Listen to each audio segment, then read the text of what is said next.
Hello, my sweetest and dearest listeners. This is yet again Astrid on the Waves of Spiritual Alchemy radio show. Welcome this week. I'm really glad to see you again. So I'm not sure if you came or if you've seen on Facebook when I was writing what's going to be on the show today, but this week I'm planning to talk about psychic powers and psychic senses. As somebody who's been in the occult for a few years, I must say myself that psychic senses is one of the topics where I would say I've read the most nonsense about. It's really sometimes disturbing how terribly misunderstood this whole topic is, and I would say hated literally for no reason, as a result of truly misunderstanding of what this is actually about and why is it important and why it's not important. So I decided to make this show to kind of dig more deeply into that and to explain what psychic senses are truly about, how they are developed, why they are developed, why they are not developed, and what they can bring into your life and what they can't. So first of all, in this show I am going to dig a little bit deeper in the mechanism of the psychic senses and how they are developed. And I would say, even though in this show I will try my absolute best to explain it, I would say easily and easy to understand. From my experience, many people will choose that they do not want to understand. They don't understand psychic senses because they don't want to. Lots of people will want to see psychic senses as a cool thing, just like a cool thing to gain some sort of acknowledgement or get attention, or something that will get them seeming feeling of power because they can maybe blow a candle, or they want to use it for reasons like finding who they are going to see, who they are going to date. And in all of those cases, it's not going to lead them to their goal, because their goals are very low vibrational. They don't understand the principles of this whole thing, and they don't even want to. So for those type of people, the show is not going to be interesting because they don't want to understand what I'm trying to say with this show. So I would say those people are not going to have a good time, so I'm just going to say this right away so I can save them 1 hour of a time. Because if you're purely interested in being able to blow a candle in your mind and doing cool stuff like this, that this is not the show for you, I can assure you. And yes, you believe 100% in that category of the people who don't want to understand what's going on because they want some sort of attention or power, which in both cases will be anchored in their own internal feeling of lack of those things and the need to actually get it externally, and it's obviously pointing to failing self-development. So for whom this show is good, I'm going to aim it for. It's a show that I was aiming at somebody who is interested in spiritual development, who is interested in hermetism, who is interested in mysticism, or for members of a general public who are actually always wondering that the information or the way how psychic senses are presented on the internet or in general in public, that they felt this is just nonsense, it doesn't make any sense, and must be something more to it, and they would like to seek the truth about how those things actually work and what they actually are. Funnily enough, this topic is actually even misunderstood, I would say, in occultism. I'm definitely sensing and seeing many, I would say, special branches of occultism that obviously are very, I would say, solar-orientated, very male, rational, energy-based systems that see psychic powers and vision as some sort of a gimmick that just misleads the reasonable human, aka men, from their path. And obviously that's nonsense as well, even from a rational reason perspective. So I would say psychic senses are misunderstood on all sides of audience, and it seems like it's something everybody's kind of fascinated with, but nobody really understands or want to understand how is it about. So I'm going to, I would say, I'm sure, bust a few myths throughout this show. But first of all, what I would like to say is that psychic senses as an iceberg goes much, much deeper. And the show is those who are willing to dive with me. So first of all, there's a need to actually explain a little bit of a background of how it actually works. In terms of psychic senses. So if we look at the world around, we have to understand the way how it captures information and how information itself work in the world that we are living at. We are basically living in a world that is interconnected, seeming chaos of energies that are moving in various speeds, creating either air or solid matter.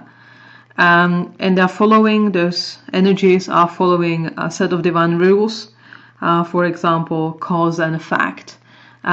This particular rule is very important, especially for famous future predictions, and I'm going to mention it later today on the show. Every energy, as it is, also carries information, not just the energy itself, but it carries something that we can call a signature or imprint. Every single energy carries the information about itself, what it is, how much it weighs, what color it is, how does it function, and where it is. That is information that is carried in every single piece of energy on this planet. This subtle imprint goes beyond atoms, goes way further than that, and might take a couple hundred years before or maybe tens of years before science will be able to get that far. But that's what it is. Every atom has another set of energy that it carries if you go deeper and deeper, and that is information about the energy itself. So if you look around in the world around you, you can see, or you can understand how much information just air can carry. Radio waves, internet, mobile phones, calls, and that is just air, and that's just the energy we are, as humans, sending within that environment. And obviously the energy that, or the information that those atoms are carrying themselves are uncomparably more than you can ever send through air or through walls with internet.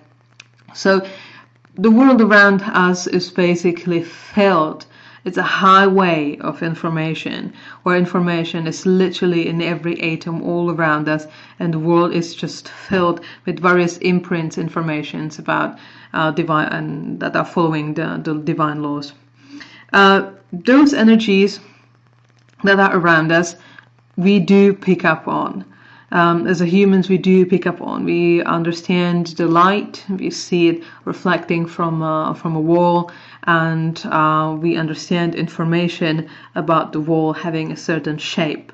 We understand, we can look at it and presume with our reason and our mind a certain weight of that wall, or make an assumption. So the information that is carried within those objects and in the atoms, the imprints, is something that we do understand and pick up on with our conscious and unconscious mind as a human. So if you look at the wood, you understand its temperature, you understand its surface, you understand its color. The way how we understand it as humans might not always be completely precise, or might not be complete description of the actual imprint, but usually, I would say, for the most part, we'll get it right. So that kind of understands how the world around us kind of is, and that the psychic information that are so seem so magical are actually wildly presented in the life and the world around us. The world around us is not it's not lacking information. Information is not lacked. It's not lacking in the world around us. So then we have our etherical body or subtle body, or that is surrounding our body, and that one is linked to our lunar self or the lunar mind. For the sake of this show, and basically usually for the sake of my own text and articles that I'm writing, I'm recognizing the mind working on the two different levels. A lunar mind or lunar self, which is our subconscious and unconscious, is the seed of our dreams, is the seed of our breathing, is the seed of our being born, and is also for females the seed of the information how to make a human being, how to make a baby. So that's the seed, that's the knowledge of our lunar self or the unconscious mind or subconscious mind. Then we have our solar self, which is our conscious mind and reason. That's our everyday making decisions, going to work, and that's all our conscious mind. So those energies that are existing in the world around us are picked up by the etherical body that is linked to our lunar self. Lunar self is picking up on those energies 24/7, 7 days a week, your whole life, from the second you've been born, or slightly even before that, to the moment you die, and again slightly after that as well. So in this case, we are picking up on everything that's happening around us already. A good example of that would be, even though people who do not have a psychic senses will pick up on an energy of a fresh, new, brand new house that never was lived in before, that it has a different energy, it has a different vibe than the house that was that's maybe 400, 500 years old and was heavily habitated, heavily lived in by people who were living inside of it. So those two houses will have completely different energy, and the vibe or the energy that you're picking up on, the freshness and the lightness of the new building versus the heavy thickness of the old building or the old house. That's the energies, that's the subtle energies that you are picking up on. The first place does not have a very heavy imprint of the human energies that was dispelled within that environment over a long period of time. On the other hand, the old house the walls are soaked up with information from the energy that was released by the people who've been living there for a long time. The new house doesn't have it, the old one doesn't have it, and that's the heavy thickness that people are picking up on in old houses. So even people who are not psychic will pick up on certain things every now and then. Those are energies that are not based on experience. It's not based on our solar mind. We can't really pick it up on. We just don't go in a house and we reason that this place might have a stronger energy because people lived in it. No, we just go there and we feel it. And somebody else will come, somebody with a completely different experience, and they will go and feel it too. So that's something that is universal. It's important when it comes to the idea of development, or actually developing the psychic senses. It's important to understand what's the difference between the lunar self and the solar self in terms of the way how they learn. So the lunar self and the solar self obviously learns differently. Our conscious mind, that's our reason, our consciousness, our awareness, learns from experience. And it's limited to this particular life and this particular material world and this particular self. It's experience of your individual self. That's the solar mind. Your lunar self does not need that. Your lunar self does not need your conscious individual experience to learn. You don't have to teach yourself how to breathe. You don't have to teach yourself how to run blood through your veins. You don't have to learn how to beat your heart. You don't have to learn how to give birth to a child. Nobody's giving you a textbook showing how you're supposed to grow it within your body. This all is happening through your lunar self. That's the knowledge of your lunar self. And that doesn't learn through your individual experience, but it learns from the universal experience. It learns from the experience of the whole universe, of all of those energies at the same time. It learns from all of that. And this experience, universal experience of the whole divine world, is sometimes called evolution. So your lunar self learns through the divine experience or the evolution. Example of that would be when you as an individual learn. You can learn how to draw by experience, by drawing again and again and again and again until your solar self masters drawing. So solar self needs individual experience, and it needs more experience to be able to learn a certain skill, because it's relying purely on the experience of one person. So if your solar self needs to learn how to maybe cook, it needs to cook repeatedly, because it needs repeated experience to be able to learn a skill. If you want to learn a piano, again, your solar self needs repetition, because it's only relying on the individual experience of one person. Your lunar self, on the other hand, does not need to born 4 babies to be able to learn how to give a birth to the 6th one. You don't need to have experience to how to breathe, so you can learn how to breathe. The reason is because the lunar self does not rely on the experience of one person. It already has the access to all the experiences of all human beings that ever lived on this planet, and their experience. So it does not need to learn how to breathe, and it's able to perform such difficult tasks like reproduction, or creation of organs, or growing of organs, or healing your own body. It doesn't need that, because it doesn't need repetitive experience of one individual, because it's already based on a repetitive on like all the experiences of all the humans. So when your solar self learn how to draw from repetitive experience, you learn how to draw. When lunar self is learning, the humans learn how to walk straight, or the giraffes start to have a long neck, or the evolution will make sure that a certain type of a bird is going to have a certain type of colors that's best for this environment, or is going to have a bigger wings than the other. So that's the difference between the process of solar self and lunar self while they are learning. Both of those are going to communicate with each other. There is a link between solar self and lunar self, and they do communicate between each other, and there is a link. Ceiling Cat is asking, is the lunar or solar self stronger in women or in men, or is one stronger? What gender are you? I would say that that's a brilliant question. That's absolutely brilliant question, and the answer is yes.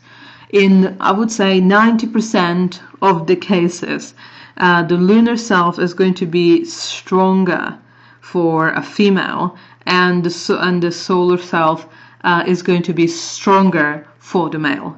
It actually does imply that we have in our heads, we do have, and that's not, I actually have it confirmed by an actual scientist. My sister is a scientist, and in our brain we do have 2 parts. We have left part of the brain and the right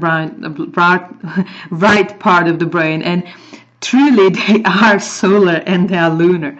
The lunar one is has something to do with creativity and all sorts of things. Creativity is the byproduct of a lunar self. You do not reason yourself, you don't rationalize yourself to an ideas. Ideas are just coming. Ideas are coming because you're connected to that vast experience and the creative forces of universe that are coming through to you through all that energy that the lunar self is connected to. Hence, the creativity is coming, the new creation, the ideas for new creation, the information, it's all coming through the lunar self. So that's something that definitely, even within us, the solar and lunar self actually does exist, because it's the two parts of our brain, the left hemisphere and the right hemisphere. But in general, yes, the lunar self and the lunar self will be stronger within females. That in general, most of the psychics, real or fake, but they tend to be females, because they naturally are very intuitive. Men tend to be more rational. But that kind of leads me to the whole question of polarity, which I am personally fond of this idea that as we all have two parts of the brain, as we are supposed to, and we know from experience that being only polarized like super female or super male, that it doesn't work, because you're always missing one part. You can't function with only left hemisphere or only right hemisphere. That's why you have both. If you are so polarized as a person, obviously you need the partner to balance you out. And if you need the partner to subdue that other energy for you, that's obviously going to lead to disbalance sooner or later. So I'm definitely for developing equally both parts within yourself. So women tend to have the need to more develop their solar side, being more ambitious, being more rational, really getting that, a solar side within themselves. And men usually do best when they're actually developing their lunar side, like emotional, creative, intuitive, sensitive, receptive.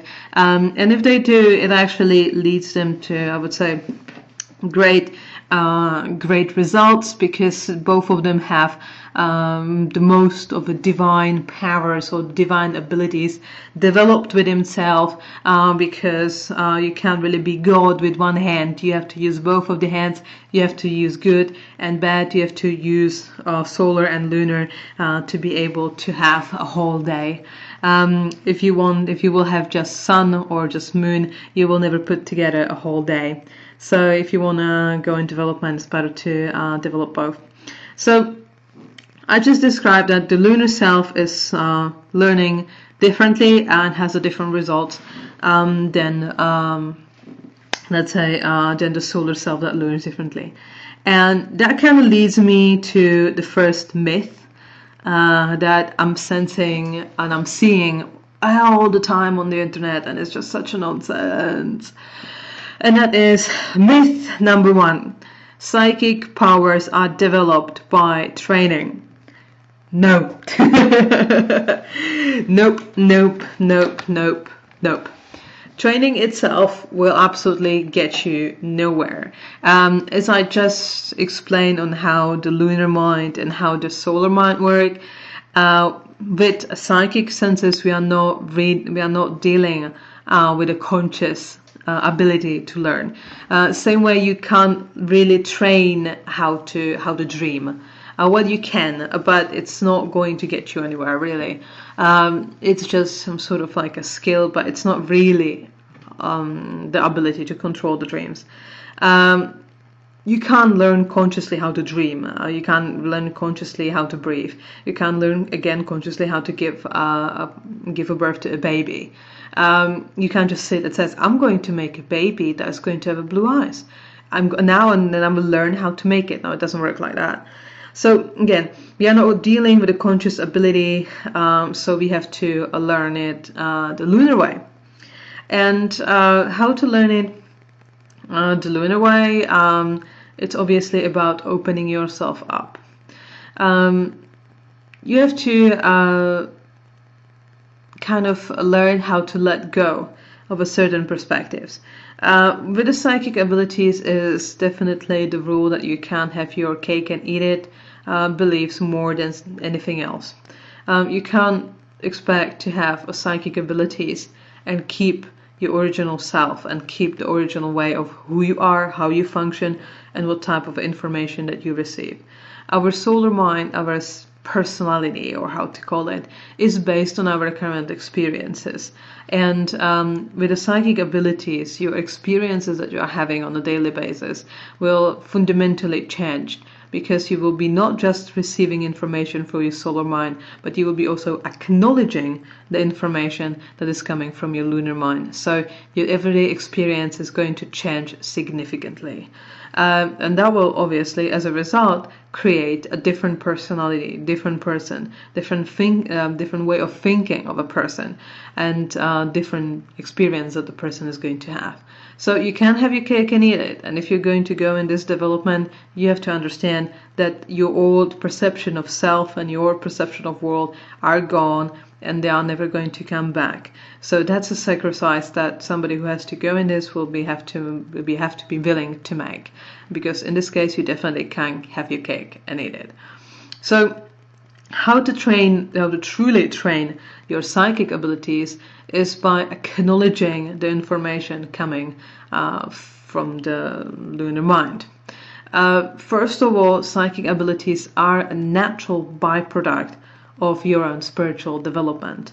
The people who will go on a spiritual path, even without ever trying to develop psychic senses, will naturally start to have them keep opening and start to receive them, and they can even go way stronger even without any sign of any need to train them.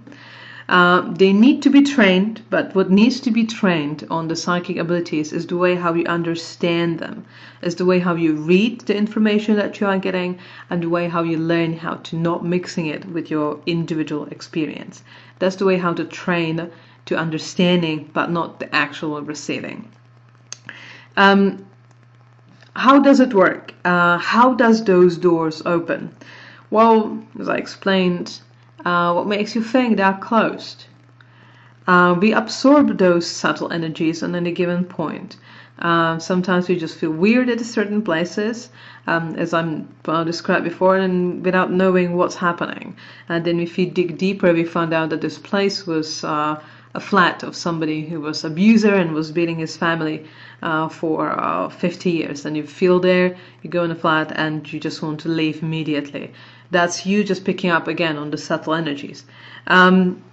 So how does this work? How, if we already are picking up on those energies, how to get them from your lunar mind that's subconsciously picking up on all of those energies, how to get it to the conscious, how to get it to the solar mind that can understand it, read it, and turn it into words.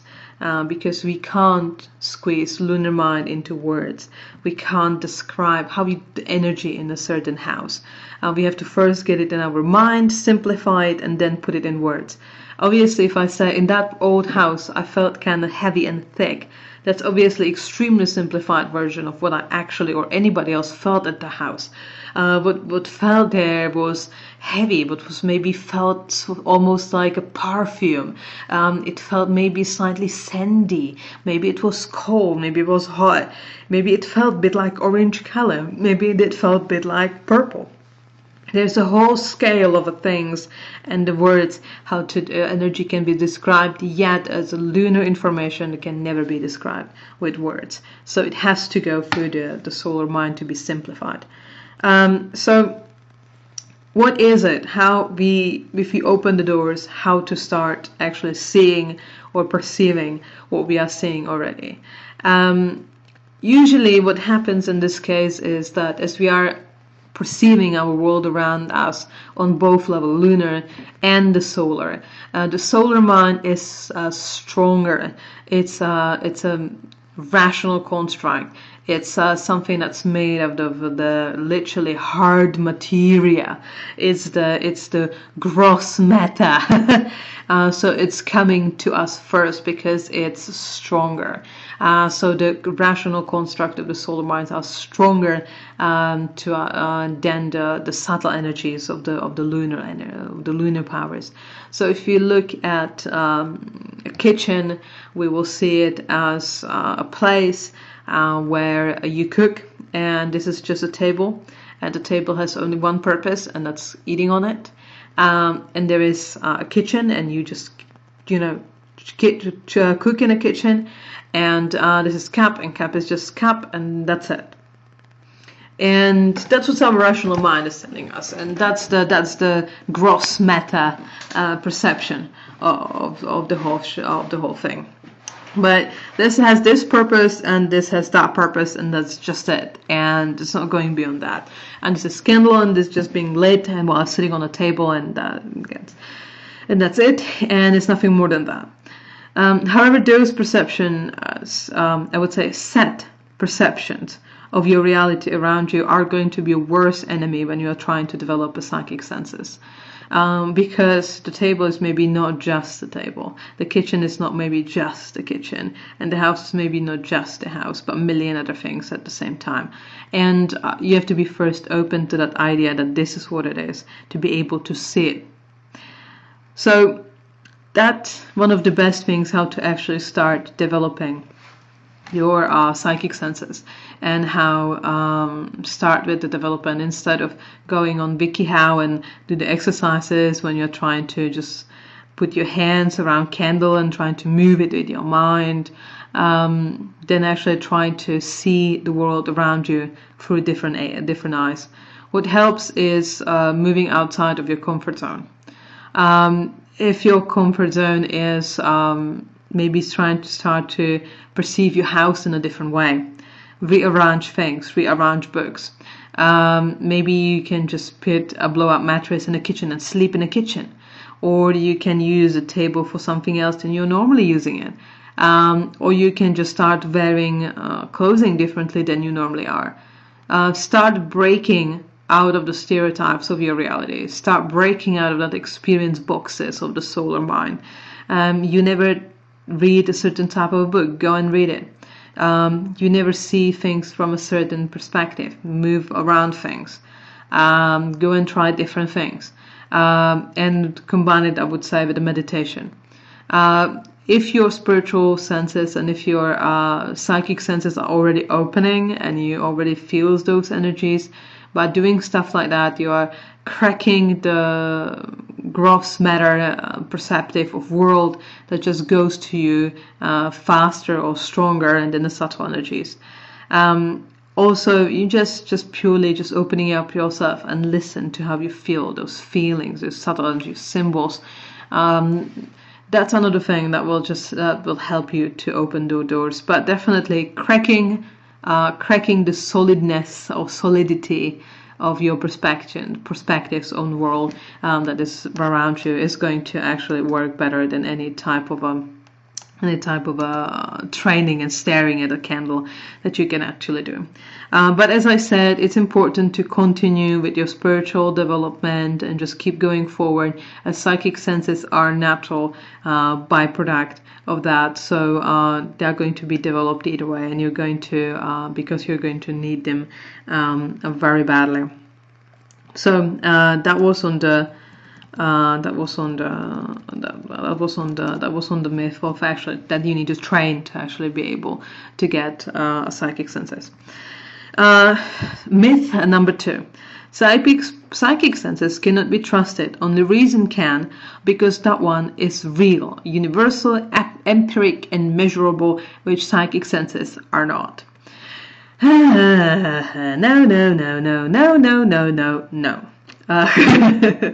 Reason is never universal, because, as I described again before, it's a result of an individual experience of one human.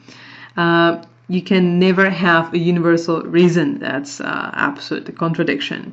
Reason is always product of our solar conscious mind, which is always based on your current experience of the individual. What was reasonable, or what seemed reasonable to humans 200 years ago, and might be the best minds sometimes of their time, what they would explain, the way how they consider reason and sensible, is now absolutely laughable. They believe that speed over 30 kilometers per hour is it's something that will kill people. Therefore, that's just grave danger. They thought that smoking cigarettes is actually really fine, or they've been thinking that. I don't want to offend anybody who's listening, but Earth is not flat. Otherwise, when I was going from Europe to America, I would most likely hit the end. But so and they believed the stuff like the flat that the Earth is flat. And at that time, at this like 600 years ago, it was considered to be absolutely reasonable experience that was confirmed by, at that time, reasonable arguments. Like God is this and the sun goes this, that's totally reasonable. Makes all sorts of sense. And obviously nowadays it's absolutely laughable to us because reason is always fleeting, and reason and seeming rationality does not represent, never will be, eternity standing values. It's something that is interchangeable, it's something that develops with the time, and it's something that is based on current experience of an individual that's correlating to that particular time. So reason is never universal, and it's never empiric or measurable, even though we would like to think so. It's always based on experience and the amount of information that the current experience and current person have, which, because they are in most cases almost 100%, this information is given to that individual purely by their solar mind. They won't be able to come up with a universal vision. So it seems like, and it's absolutely true, that reason can be trusted way less than psychic visions and abilities if they are developed correctly. Are they measurable? Are they empiric? Is reason more empiric than psychic senses? Well, the answer to that would be easy. Obviously, it's a lunar energy, so you can't measure them the same way how you measure solar. Maybe you can put a solar in the numbers. Maybe you can put solar in a box. But the way you want your empiric proof and measurements is that the atoms are moving. You can breathe, and every wood on this place of planet carries a certain information with itself about how wood should look like. It's never in a box. It's always on a spectrum that has a million shades. But it is having that signature. The world around you is empiric proof of all of those things, that they do work, and this is how they function. So in a way, the psychic or the divine subtle powers are way more visible, way more empiric, way more measurable, because they are on basically every inch of existence that are within us or around us. Myth number 3. Cards can predict, or other divination method can predict a future which is not movable. Fate is just a fate, and there is no way around it. Okay, nope. So at the beginning I was mentioning this whole idea of cause and effect. And prediction of a future, it's a very interesting phenomena. And how it works is that we can predict future with both our solar mind and our lunar mind. They can both predict future, but they both will predict future in a different way. Because again, the solar mind, the reason, is predicting the future based on individual experience of a human, where the lunar mind is predicting the experience based on the experience of the whole universe, of the whole universal mind, and of the divine. So if somebody is predicting future based on their individual experience, it could be something like this.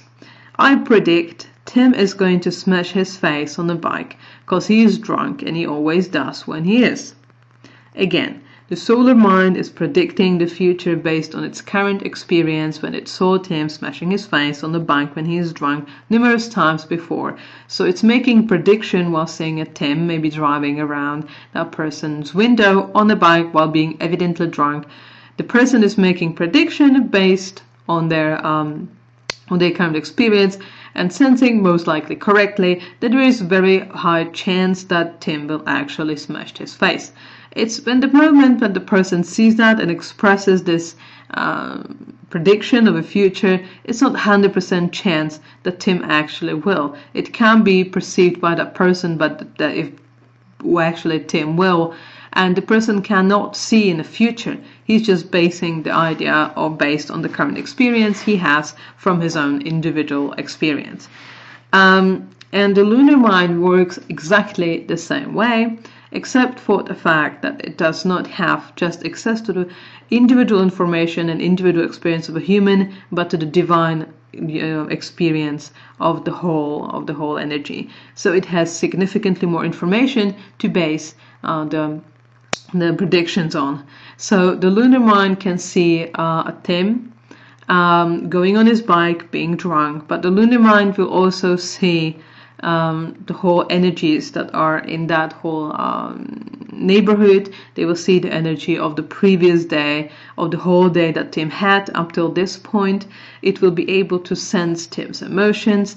It will be able to see and understand and take also in account the actual surface of the street, the surface of the bike, the speed that he is going to, and also the mood he's in, and also be able to see and understand that there is maybe a car running around the corner that's going to almost hit Tim, but Tim is going to learn how to brake the just before he hits the car. There is like infinite amount of information that the lunar mind will be able to pick up on, where the solar mind won't be able. And then based on that energy, the solar mind can base its prediction. That's usually what psychic readings are about. It's not really often that the psychics could truly see future. They can see the chain of events up till this point, and then because they understand the law of cause and effect, they will be able to predict the future. If you know that the chain is black, white, black, white, black, white beads, you most likely know if you have a black one that the white one is to follow. And that's basically how future predictions work for psychic. They can see the percentage, or they can see probability of how certain outcomes are probable. But obviously at any given point, what can happen is that the person who is in question can change the perspective, can change the line of those beats, and can change the way where this person is heading. But overall, psychics can predict future, but it's more of them being able to perceive the cause and effect in the situation and be able to predict where it's going to go most likely. But at any given point, this is obviously still movable by any consciousness that's aware of itself and it's playing role in the situation. Okay, myth number 4, all psychics are fake. Especially the ones on the internet.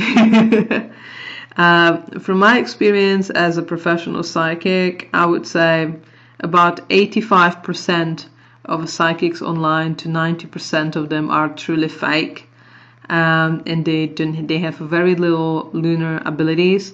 Some of them learn how to read tarot, but in a very solar, non-intuitive way, and they just kind of repeat the stories that they learn or the descriptions that they learn for the cards. They're unable to pick them, make a story out of it, or pick up the information together and be able to see beyond the cards. So I would say 85 to 90% of the psychics are fake. But some of them are real. That's for sure, but real psychics is actually more rare than most people think, because, as I said, it's not just about developing psychic abilities. It has to come hand in hand with actual spiritual development, otherwise it's not going to work. Ceiling Cat is asking, now then what about electional astrology, or is it not what will be, what the energy is at the moment? Or it's not what will be, but astrology is slightly different. Astrology is like it's not necessarily psychic power, because this one definitely is more rational, because you're kind of basing things on the where the planets are. Astrology, I would like to kind of compare astrology to herbs, which is funny comparison, but there is. On our world, we've been basically given as some sort of like a bonus, as kind of out of jail card, the great selection of various herbs that has the positive effect on the human body.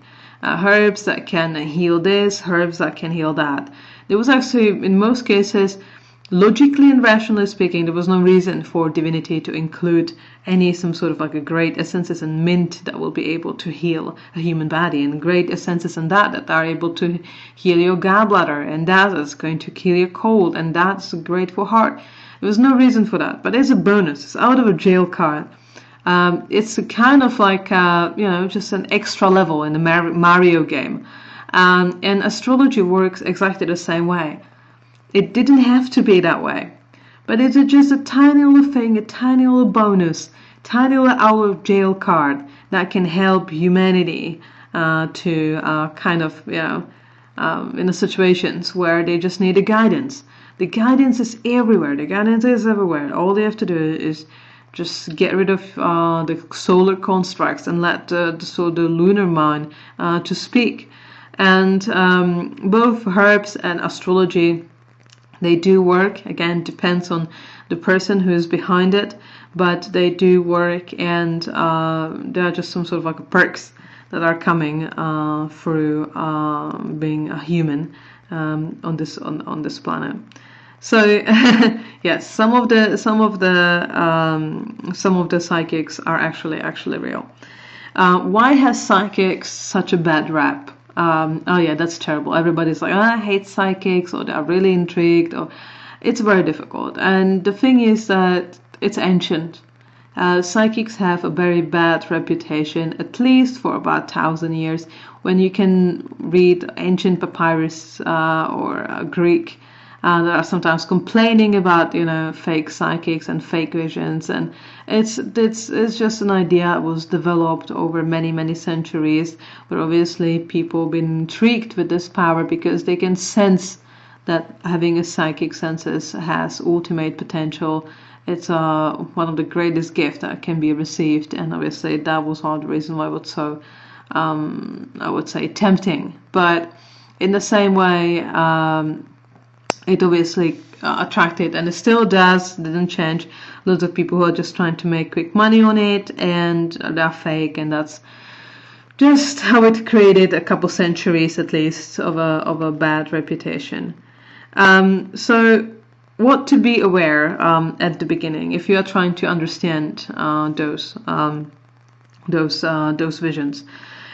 Most important part, and that one actually needs training, because again, now we are starting to deal with the moment when the lunar mind, which is perfect in its way, is reaching to the unperfect solar mind, and that needs to be trained. The solar mind has to be trained. That one needs training all the time.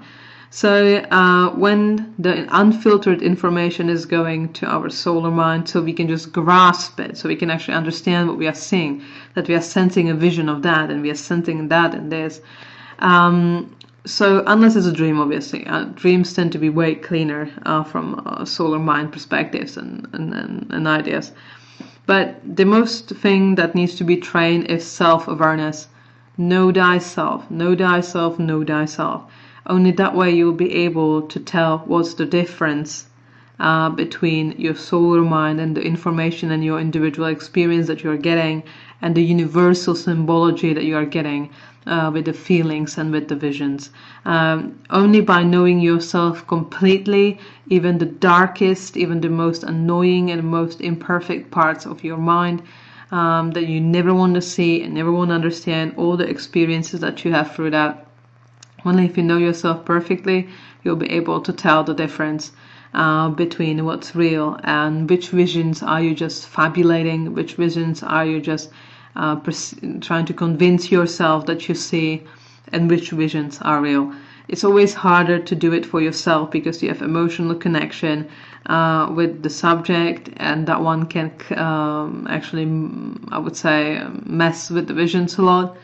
So it's easier to start start practicing on somebody who you don't know that well, or you don't have emotional connection with, because that will make the visions clearer.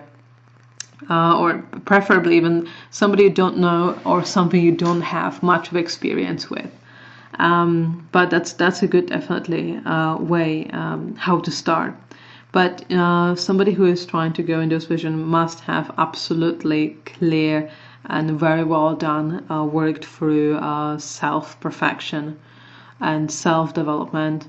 That has to happen, otherwise the visions will be just stinted, and over time it can lead to, let's say, more severe delusions that can just literally complicate that person's lives heavily, as well as basically taking that person away from their ultimate goal, which will be to be closer to divinity, and just kind of drive them into, I would say, a pit of despair, of delusions.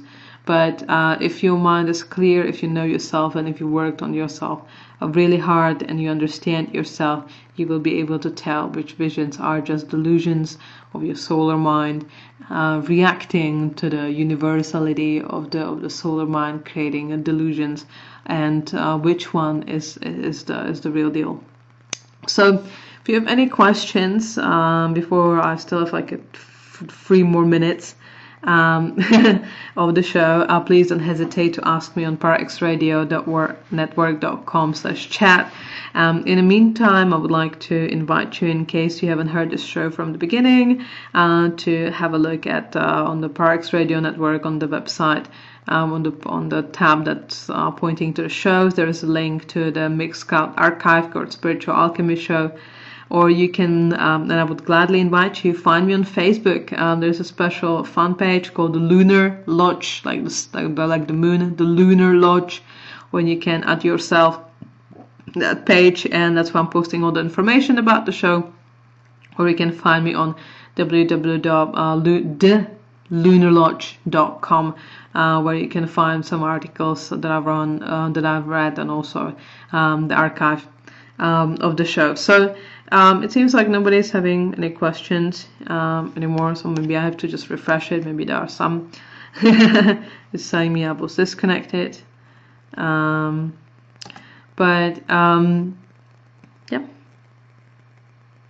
Oh yeah, there's actually more question. Okay, so Sealing Ed is asking, so in case of let's say tarot, which also has an astrological and Kabbalistic meaning, which is semi-psychic.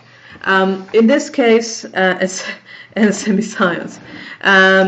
I would say in this case, obviously, when you have a tarot, this whole astrological and Kabbalistic meaning with those cards is mostly, again, symbolical. It's a symbols for certain energies, as a symbols for certain powers. So when you're mixing the tarot, you're working with those energies, you're working with those powers.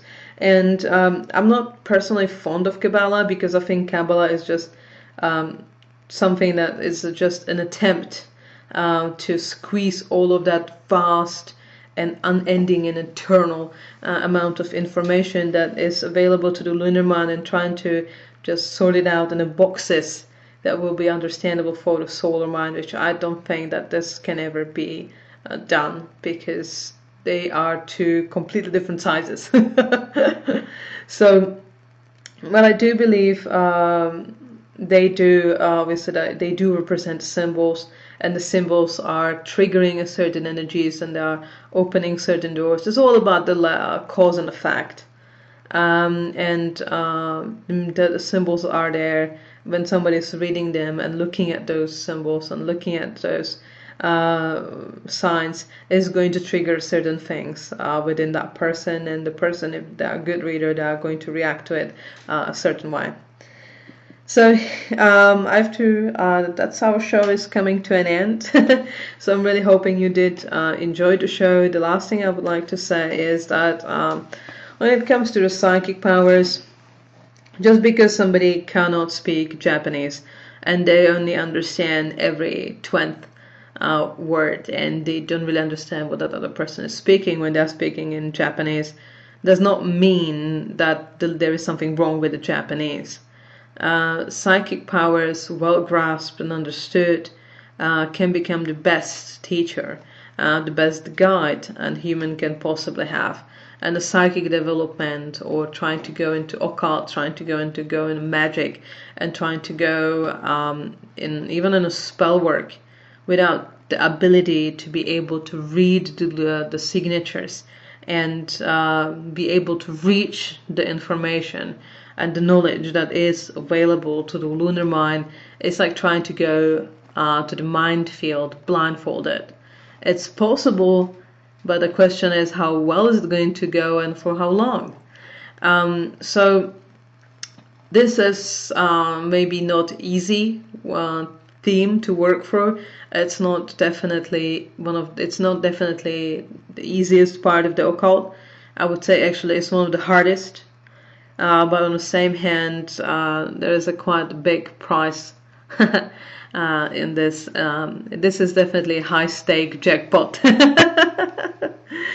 So this is what I had for you for today's show. I'm really hoping you enjoyed listening to it as much as I enjoyed talking about this, and that you're going to tune in on this show next week. Thank you so much for listening, and have a beautiful, beautiful week, and happy Thanksgiving. Yay!